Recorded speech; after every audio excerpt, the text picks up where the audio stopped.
And as long as you're thinking equal to your environment, you keep creating the same life. To truly change is to think greater than your environment, to think greater than the circumstances in your life, to think greater than the conditions in your world. And every great person in history knew this, whether it was Mahatma Gandhi, Martin Luther King, the Wright brothers, Joan of Arc. Can you believe in a future that you can't see or experience with your senses yet, but you've thought about enough times in your mind that your brain is literally changed to look like the event has already occurred? The latest research in neuroscience says you can change your brain from living in the past to living in the future.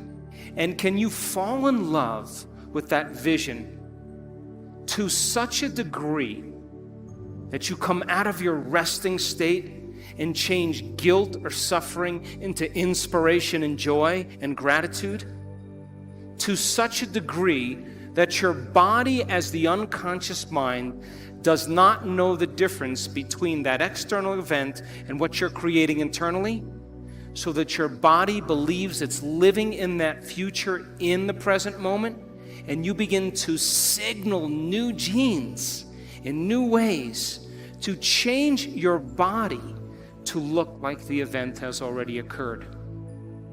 The latest research in epigenetics says you can change your body by thought alone. Now reason this with me.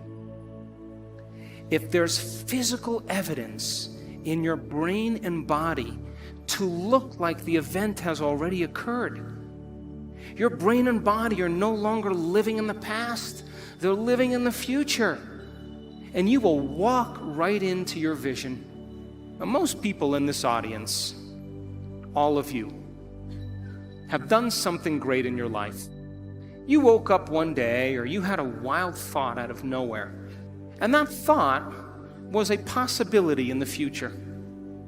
Something new you wanted to experience. And the moment you started thinking about this experience, the moment you started contemplating this potential reality, you turned on a part of your brain called the frontal lobe, the crowning achievement of the human being. It's 40% of your entire brain. It is the creative center, and it has connections to all other parts of the brain.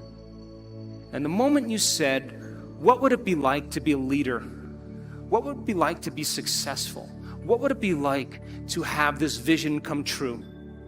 The moment you asked that open-ended question, you turned on this part of the brain. Because the rest of the brain is just a bunch of automatic programs. And now the frontal lobe, the creative center, wakes up, and it has connections to the entire brain. It's the CEO, it's the boss, it's the symphony leader of the brain. And the moment you get creative, the frontal lobe begins to select different networks of neurons that are stored in your brain from things you've learned or experienced. And as you begin to think a what-if question, it begins to select these different networks and begins to seamlessly piece them together, and making your brain fire in new sequences and in new patterns and new combinations. And whenever you make your brain work differently, you're changing your mind. Because mind is the brain in action. Mind is the brain at work. And the moment those neurons fire in tandem, you get a picture in your mind, a hologram, a vision, an abstraction. And for those people who are passionate, that thought that they're thinking begins to create an elevated emotion. They become inspired. They feel enthusiastic, in theos, filled with God. They become passionate. They started to open their hearts. And all of a sudden, they're combining a clear intention with an elevated emotion. And it's the combination of a clear intention and an elevated emotion in our research over and over again that proves then the person now is changing fundamentally. changing biologically, changing internally. And their brain and body are moving from living in the past into living in the future. So if you don't have your vision clear in your mind by the end of this week, all of this information is philosophy. It's theory. It's intellectual data that's stored in your thinking brain. But there'll be a certain percentage of people in this room that will apply this information, that will personalize it, that will demonstrate it.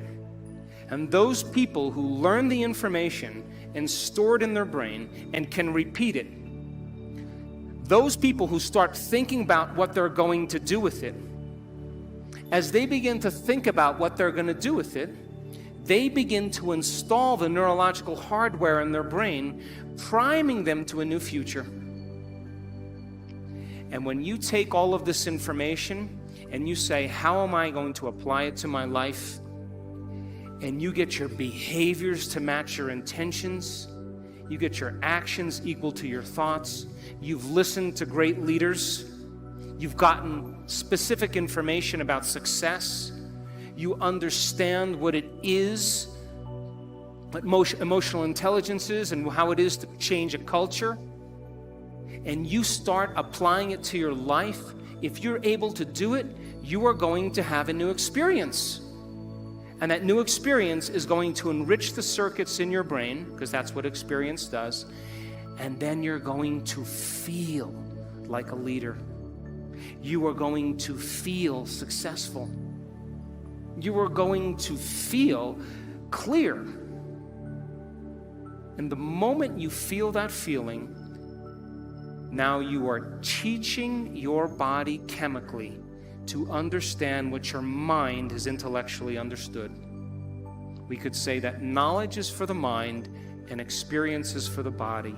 And in that moment, you are embodying leadership.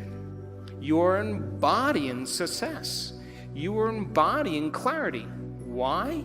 Because the emotion is the experience in chemical form.